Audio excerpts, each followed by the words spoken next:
I think it's really remarkable that one lab should have got so far into this very, very complicated system with 5 receptors, local production, and as you've just reminded us, overall a tremendously important role in hypertension, governing the reabsorption of almost half the filtered sodium.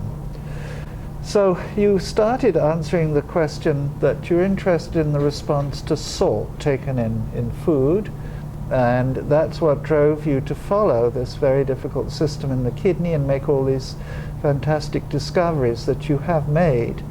And now you're talking to us today on another gastric, well, a more direct link, let's say, between food intake, perhaps salt intake, and the kidney. Would you like to just outline very quickly for us what your new discoveries are in that field? What is generally known is that when one eats a lot of salt, the salt accumulates, blood pressure goes up, and then tells the increased blood pressure then forces the kidney to get rid of the salt. But that takes time. When one is eating, as you know, 30 minutes or 1 hour after you've eaten, what do, Chris? You visit the restroom. So how does the kidney know that it's time to get rid of the salt? The blood pressure is not elevated.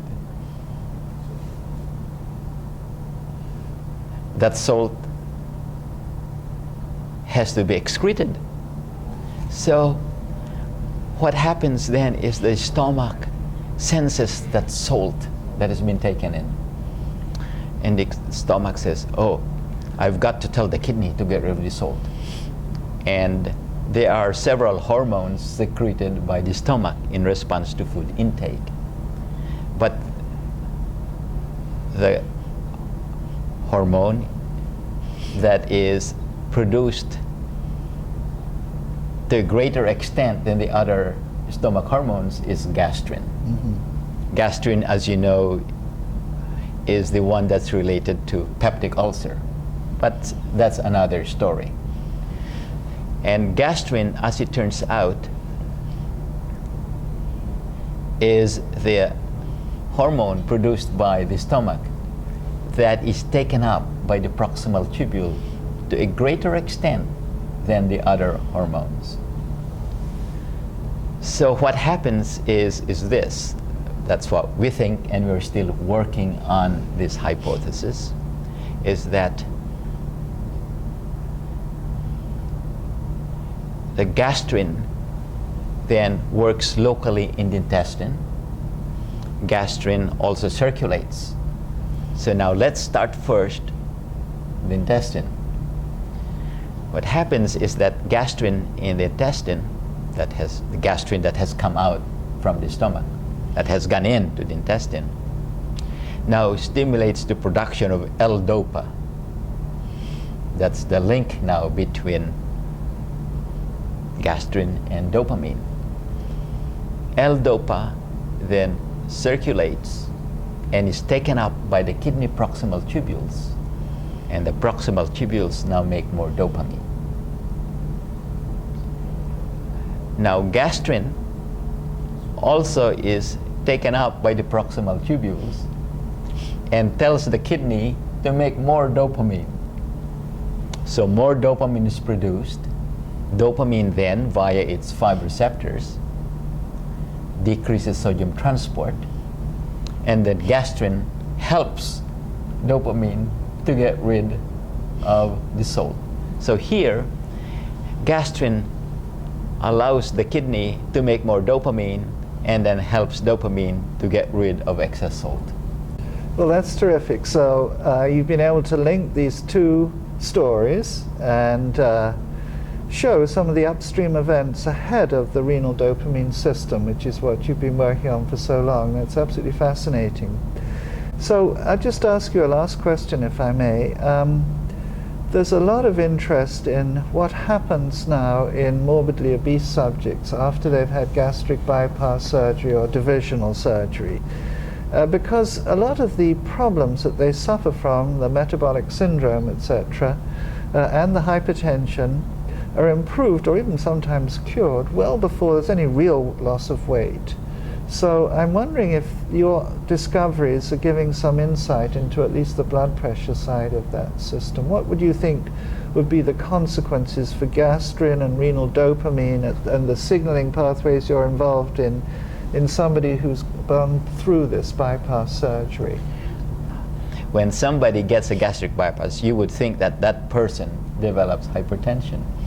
As it turns out, gastrin is then made by the intestines to a greater extent than before. So the secretion of gastrin that's lost in the stomach is lost. The gastrin now is produced by the gastrointestinal tract that is distal to the stomach. Now, your question on the metabolic syndrome is very important because as it turns out, we have studies that we have also published that dopamine receptors actually via other receptors like sorting nexin receptors can actually affect insulin sensitivity. And as you know, that's a very important part. Insulin that doesn't work too well is very important in the metabolic syndrome. So you can see here that dopamine now via insulin and via the insulin degrading enzyme can then participate in the regulation or prevention of metabolic syndrome. What we have found is this, that we're trying to publish, Chris, is that sorting nexins that work with dopamine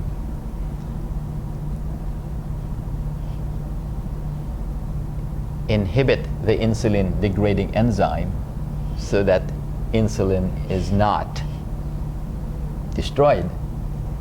But in addition, it stimulates the insulin receptors to make insulin work better. And therefore, that the dopaminergic system, in conjunction with other systems like sorting nexin,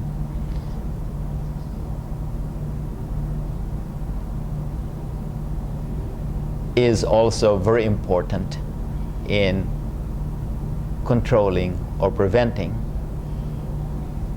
the development of the metabolic syndrome. Okay, thank you. So in this very short talk, you can see how an intense focus by a very successful scientist, Pedro Jose, on the dopamine system has yielded extremely important and hitherto quite unexpected roles for this system in hypertension and proximal reabsorption. But when combined with a very creative and lively mind, this focus spreads, as you've just seen, to trying to understand completely new problems, the gastric-renal interaction, the role of the intestine, and now new roles for dopamine in the metabolic syndrome, which of course is tightly tied up with hypertension. So this really is the reason that Dr. Jose is this year's Excellence in Hypertension awardee. His lifelong work on dopamine, his terrific ability to see the links in complicated systems, as he's just helped us understand, and the great focus that he brings to bear on this subject. So we're all looking forward to your talk this afternoon, Pedro, and congratulations on a lifetime of success in science. Thank you very much. You're welcome, and thank you too, and thank you for helping me as well.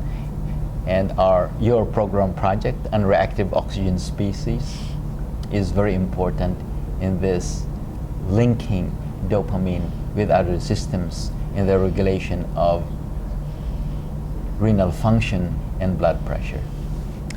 Thank you very much.